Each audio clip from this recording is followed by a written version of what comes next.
Hello guys, আসসালামু আলাইকুম। আজকে আপনাদের উইন্ডোজ অ্যাক্টিভ না করা সত্ত্বেও ডেস্কটপ বা ল্যাপটপের ওয়ালপেপার চেঞ্জ করে দেখাবো।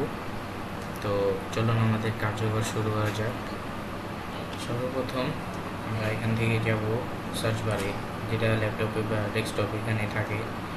তারপর আমরা সার্চ করব দিস পিসি।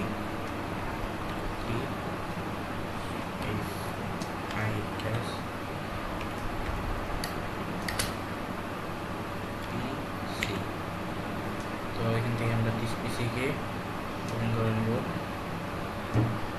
তারপরে আমরা এই দিস পিসি আছে লোকাল ডিস্ক সি, হ্যাঁ, এগুলো আমি ইউজ করি নাই আপাতত। এটা ইউজ করার পরে তো আমরা লোকাল ডিস্ক সিতে ডাবল ট্যাপ করব। এখান থেকে উইন্ডোজে ডাবল ট্যাপ করব। তারপরে একটু নিচে যাব। নিচে যাওয়ার পরে এখান থেকে আমরা ওয়েব পেতে, ওয়েব নামে একটা ফোল্ডার, আমরা এটাকে ডাবল ট্যাপ দেব। তারপরে এখান থেকে আপনারা ওয়ালপেপারে যাবেন। ফ্লাওয়ার্সে চাইলে ফ্লাওয়ার্স টাইপের কিছু দিতে চাইলে এখানে যাবেন, এখানে দিতে পারবেন। অথবা উইন্ডোজ টাইপ চাইলে এখানে আছে ইমেজ উইন্ডোজ 10। এখান থেকে আমার ব্যাকগ্রাউন্ডে এইটা দেওয়া আছে, আমি ব্যাকগ্রাউন্ডটাকে চেঞ্জ করবো।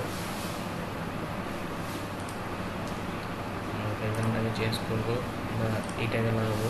তখন এইটা আমার ব্যাকগ্রাউন্ডে আছে, এইটা আমি লাগাবো এইটা, হ্যাঁ। তো চলো ফোল্ডারে যাওয়া যাক।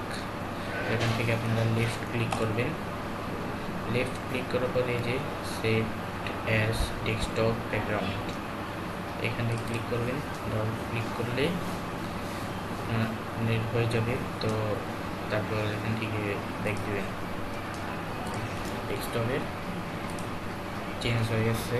তো আজকে ভিডিও এই পর্যন্তই, আশা করি ভালো লাগবে। আর আপনারা যদি চান তাহলে সামনে কীভাবে উইন্ডোজ অ্যাক্টিভ করতে হয় সেটা নিয়ে ওপরে একটা ভিডিও দিব।